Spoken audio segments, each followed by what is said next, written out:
Olá! Estamos começando o curso Controle Social das Contas Públicas do projeto TCE Educação e Cidadania.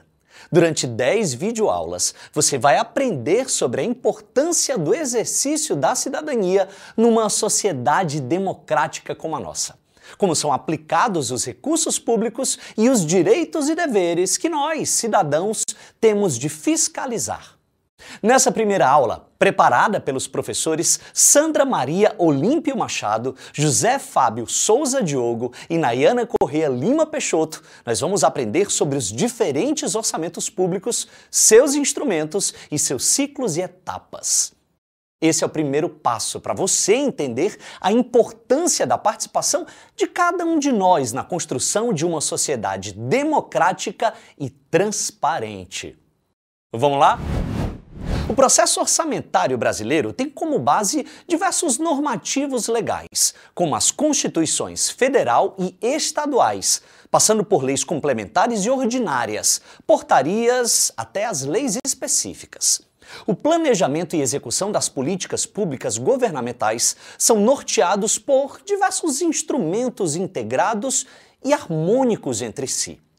Entre estes instrumentos estão o Plano Plurianual, a Lei de Diretrizes Orçamentárias e a Lei Orçamentária Anual, todos criados pela nossa Constituição Federal de 1988. Para saber mais sobre esses instrumentos, primeiro nós temos que entender que o planejamento público acontece por meio da gestão pública. Sua execução é o exercício do poder. Interessa a toda a sociedade e diz respeito a todos os segmentos sociais. O planejamento público é participativo, pois dele cuidam 2 dos 3 poderes, o executivo e o legislativo. E é transparente.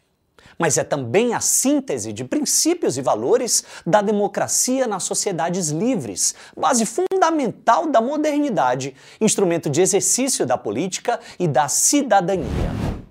Olha, o planejamento governamental é uma atividade permanente da administração pública e se constitui como função essencial do nosso Estado. O processo de planejamento compreende a escolha de políticas públicas e de instrumentos e modelos que sejam capazes de responder a problemas enfrentados pela sociedade em um ambiente de recursos escassos.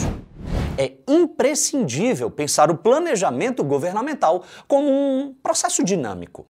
Ele deve estar sempre em sintonia com as mudanças que ocorrem nas dimensões políticas, social e econômica do nosso país, relativas às preferências e demandas dos vários grupos sociais que compõem a nossa sociedade.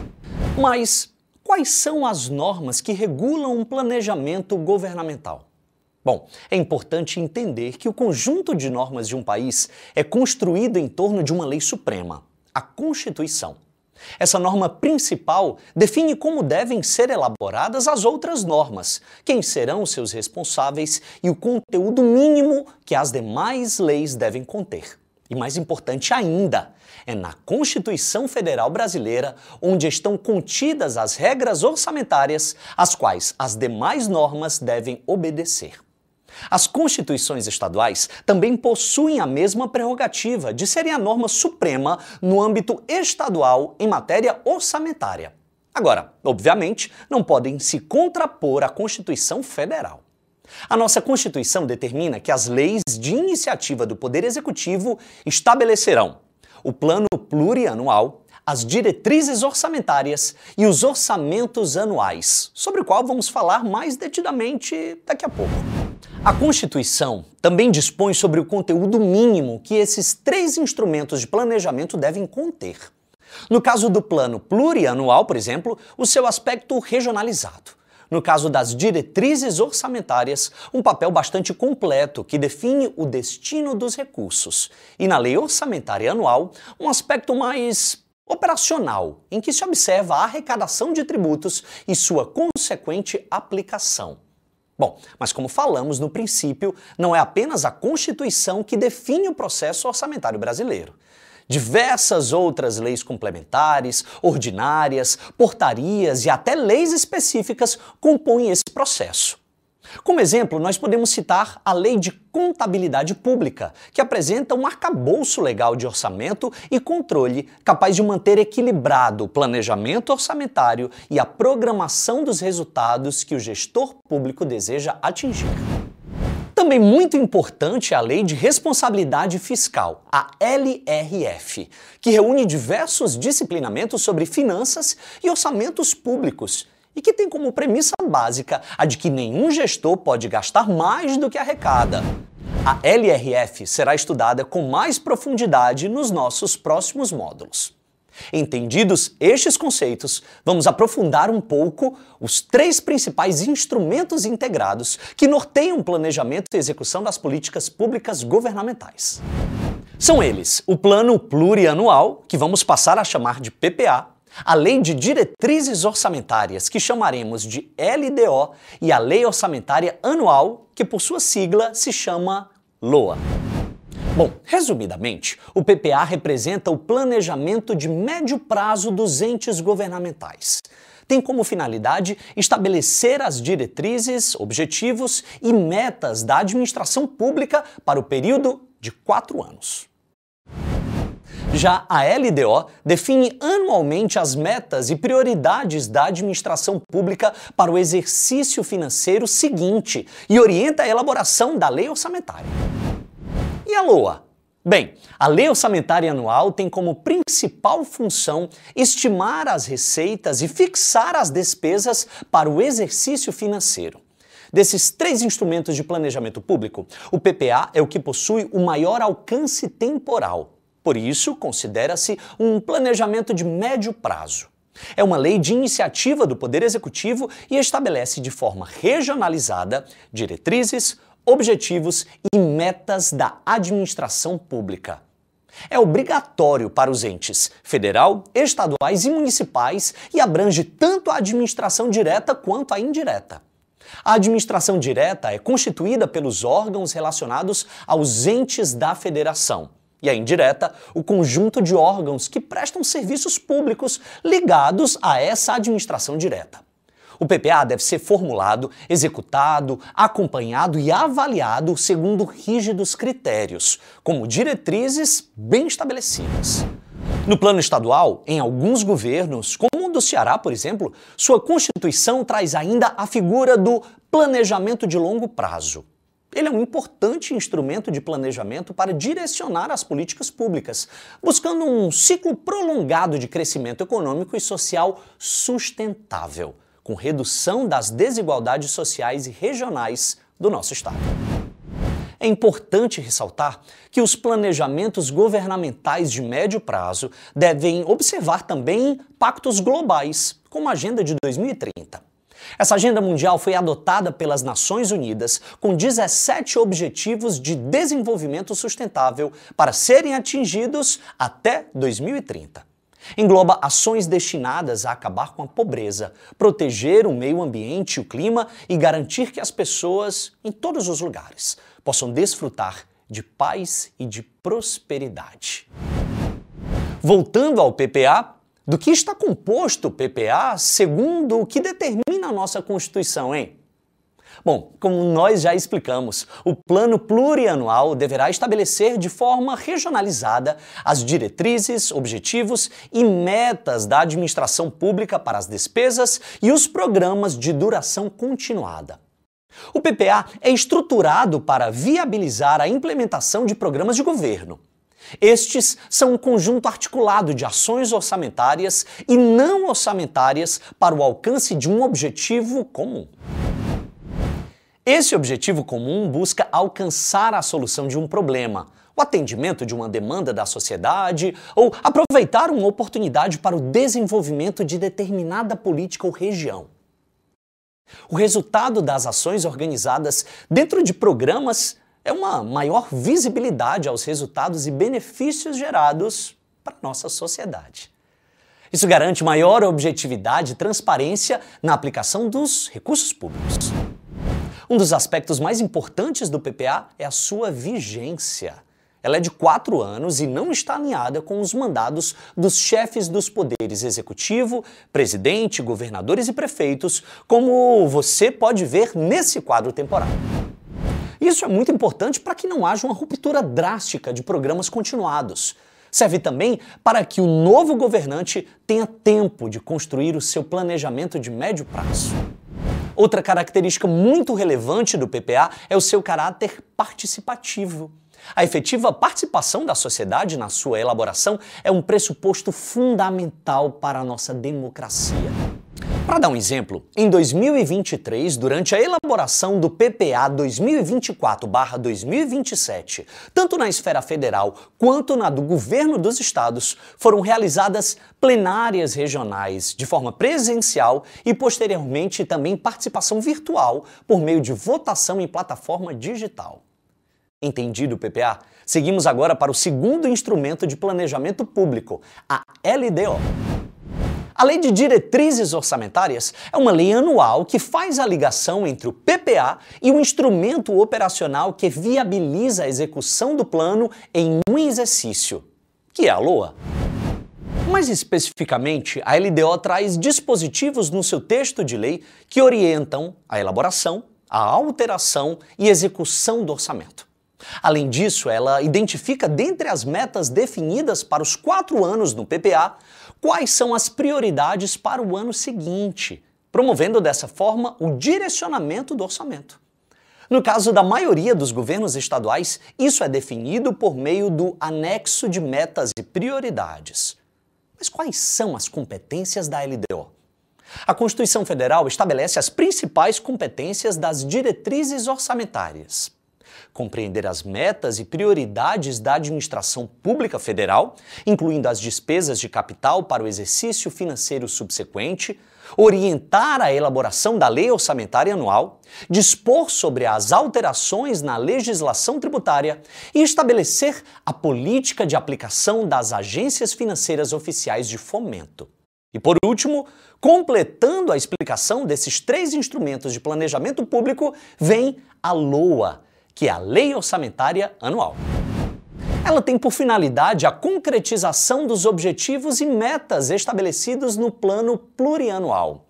É o que poderíamos chamar de orçamento propriamente dito. É um processo contínuo e dinâmico que traduz em termos financeiros para determinado período, neste caso de 1 ano, os planos e programas de trabalho do governo. É o cumprimento ano a ano das etapas do PPA em consonância com a LDO. Tudo isso parece muito complexo, mas acredite, não é não. Resumindo, a LOA estima as receitas e fixa as despesas para o período de 1 ano, visando o atingimento das metas pré-estabelecidas conforme esse quadro. Toda essa dinâmica orçamentária está relacionada a receitas e despesas. As receitas representam o conjunto dos valores que se pretende arrecadar e que vai permitir a realização das despesas. As despesas públicas viabilizam a obtenção de resultados das políticas públicas planejadas pelos governos, sendo necessária a respectiva fixação na Lei Orçamentária Anual para sua execução.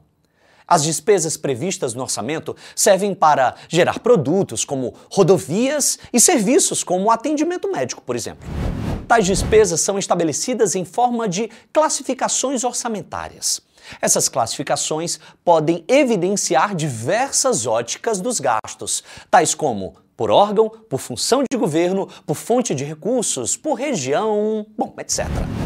Assim como no orçamento doméstico, um bom planejamento financeiro requer que primeiro sejam identificadas e projetadas as receitas previstas para o período, para só depois fazer a distribuição desse orçamento de acordo com todas as necessidades.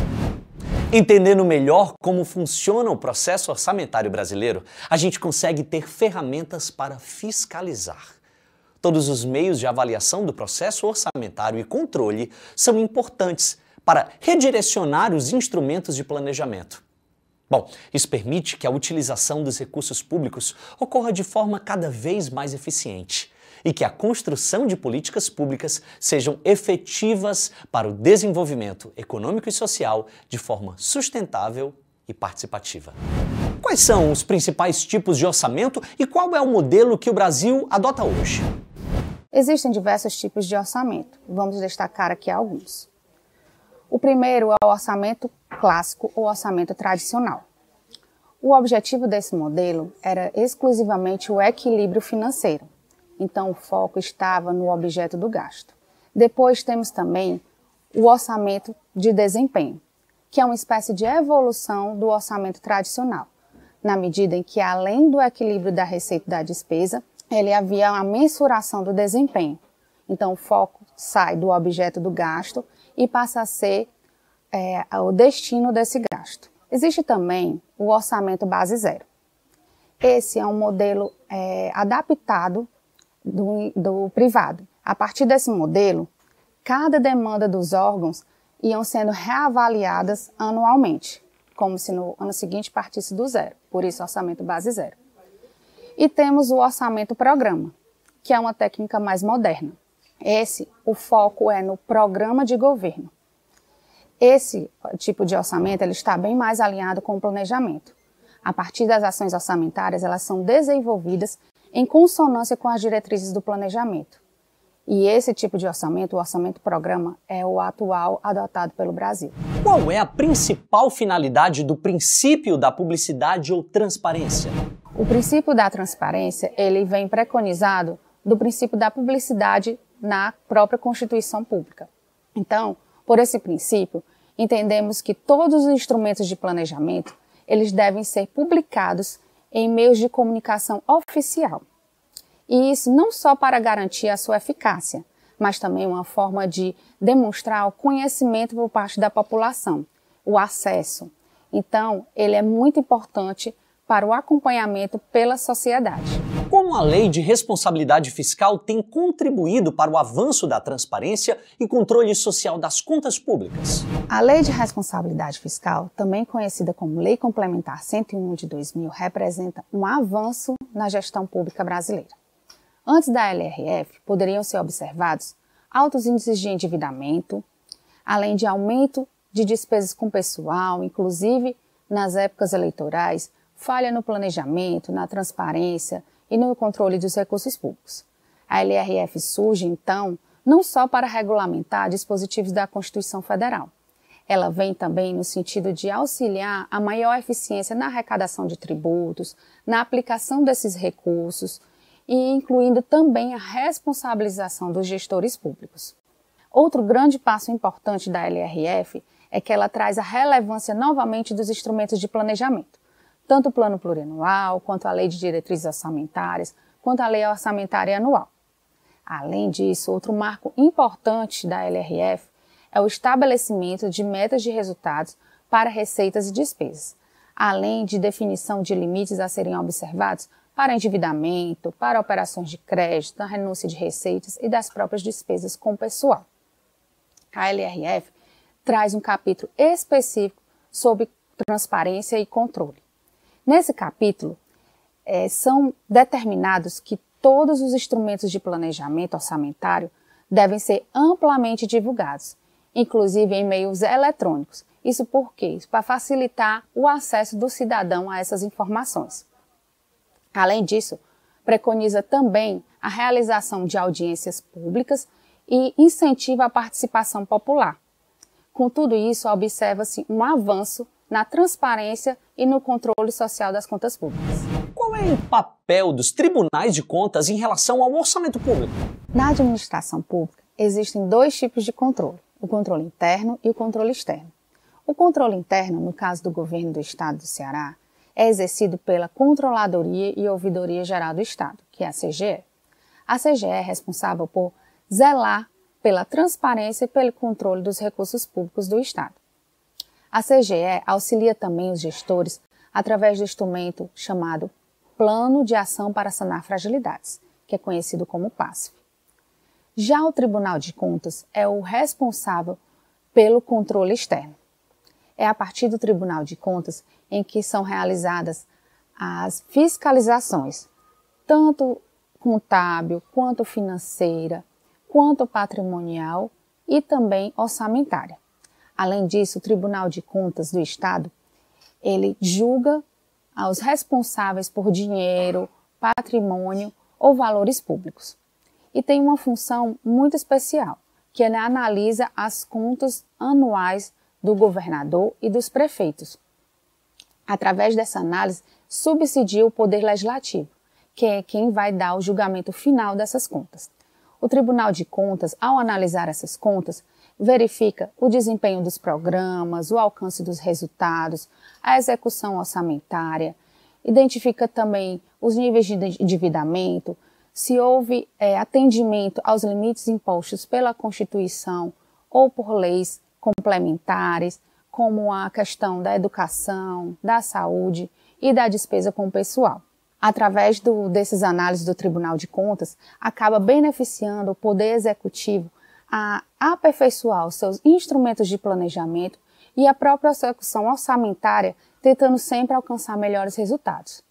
Portanto, com isso, a gente percebe que o papel do Tribunal de Contas, ao fiscalizar e orientar a melhor aplicação dos recursos, ele tende a beneficiar indiretamente a própria sociedade.